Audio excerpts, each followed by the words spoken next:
Step 1. Preheat your oven to 350 degrees Fahrenheit. Step 2. Remove the bag of giblets and discard. Not all raw chickens come with this. Step 3. Rinse the bird with cold water inside and out and pat dry with paper towel. Step 4. Rub a little olive oil all over the bird, making sure to get all sides and around the legs and wings. Step 5.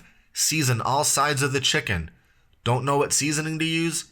Mix together some salty seasonings and herbs. I like to use a little of this, a little of this, and a lot of this.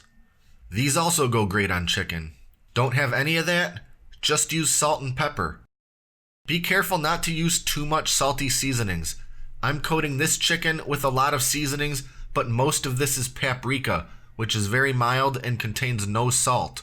If you put this much salty seasoning on your bird, it would be way too much. Step 6. Grease a glass or metal baking dish or roasting pan with a little bit of olive oil and set the chicken in it. Step 7. Bake at 350 degrees. It needs to bake 20 minutes for every pound your chicken weighs. My chicken is 5.3 pounds, so it needs just about 1 hour and 45 minutes.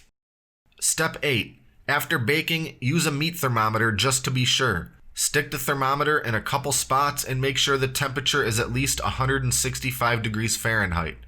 If you don't have a meat thermometer, just make sure your meat is white and not pink, and juices run clear when you cut into it.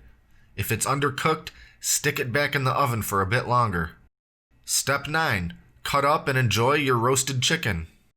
Step 10. Be sure to like and subscribe for more DIY basics videos in the future.